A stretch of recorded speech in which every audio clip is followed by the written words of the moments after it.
Keep it real quick. Doing a short video, not really a short video, but I was answering some questions on an email.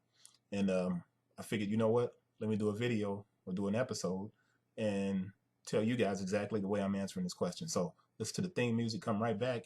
And then I'm going to get into these few questions. And I haven't written them down or anything else. I was actually typing them while I was doing this. So theme music, come on back.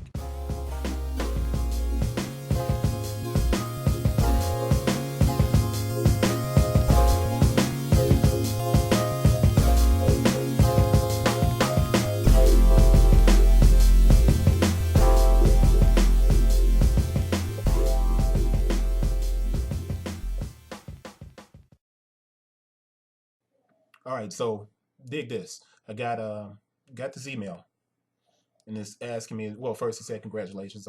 Thank you. I appreciate the congratulations on this deal that I just made.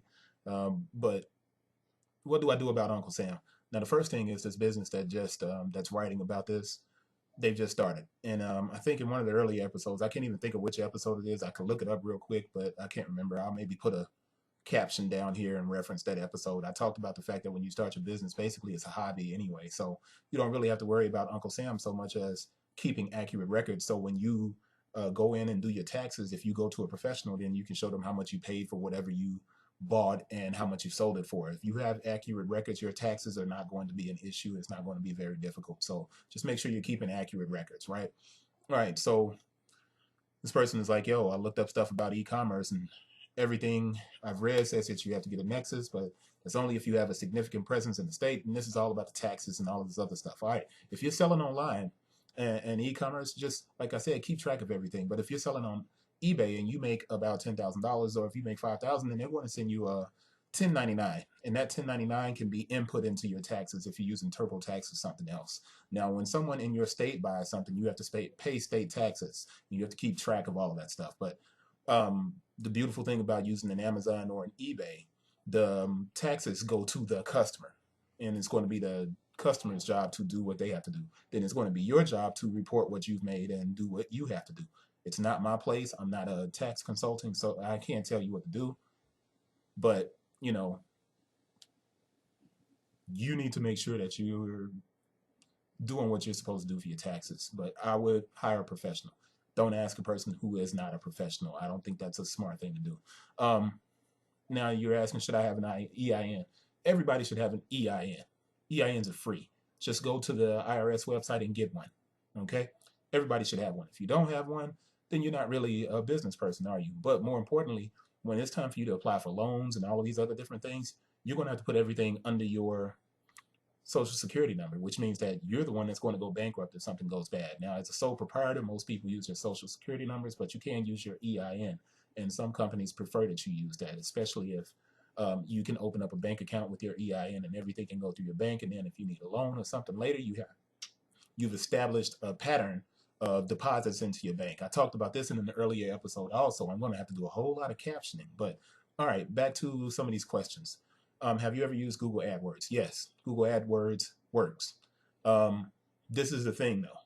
Whatever you are paying, if you paid, let's say for a shoe, if you paid $30 to make a shoe, right? And you paid $100 to Google AdWords to run an ad, and you get 4 sales off of that ad, then that's good, right? Not really. What if that whole $100 that you paid earned you those 4 sales? Well, that $100 that earned you those 4 sales, they may go on to earn you more potential sales, but as of right now, you paid $25 per sale. That means that the cost of your shoe just went from being $30 to what? $55. You have to take into consideration whatever you spend on advertising is factored into the cost of whatever you paid for the product that you are selling. So you have to be very careful with signing up and using Google AdWords and factor it in. If you can do it for a month at maybe $100 or $200, then you can do that for a month and do it for maybe $100 to $200 and then look at the results. But don't just do it blindly. Make sure you monitor all of it. Make sure you have your AdSense account. Make sure you have your Google Analytics account set up so that you can track everything.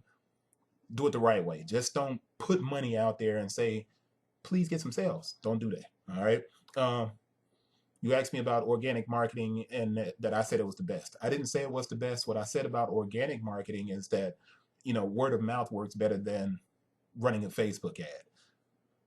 It's not that organic marketing is the best. What it is people who find you when they're searching for you tend to actually be easier to convert into buyers. When you're advertising and you're trying to pull in traffic, you still have to convert those people. And I'm just not so sure about being a small company doing a lot of ads. I'm not sure if that's a good thing or not. It works both ways, though. If you don't advertise, no one ever sees you. So if anybody ever goes in and tells you, yes, go advertise, do all of these things, I wouldn't trust them. It's going to be specific to each person. And I can't tell you for certain that it's going to work or that it's not going to work.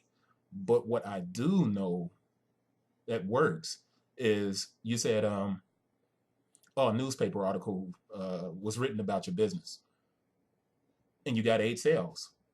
That's what you have to go with. You have to use that newspaper article that you have and get more people to possibly write about you. Now, I haven't had any luck with this. I maybe had 2 newspaper articles in 6 years.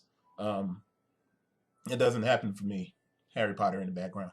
It would be nice if you could get that, but it's going to be hard. But if you can get more articles written, then you'll sell more things. The more coverage that you get, the more you'll sell. You're saying that it's not enough, but that's just the way it works. There's no proven method of sales unless you have something that the people just simply have to have. And you do have a product that people should have, but they don't have to have it. You want to step up your marketing game. Be very careful doing it. Go in with small amounts, what you can afford. Don't overextend yourself. Don't think that only advertising is going to help. I said over and over again in the past that if you have a website, blogging is key. Information is key. Content is key. People have to have a reason to come and check out what you're doing. That's it. I wanted to get this video up because I wanted to answer these questions while I typed. And this is what came out. But that's it. My final points about this is keep good records and keep moving forward. If you're using Amazon or eBay, you're going to get a 1099K, and they're going to send you information for your tax purposes. Keep doing what you're doing, because right now you have a hobby, you don't have a business. As a matter of fact, you probably lost money on your business. So don't worry about it. Definitely go get an EIN. And AdWords works, but it can be expensive. You have to monitor your cost and the return on that investment. That's it. That's all. It's a quick episode, quick question and answer. I'm going to shoot this email back to this person, and now I'm going in the kitchen to go and cook. Peace, y'all.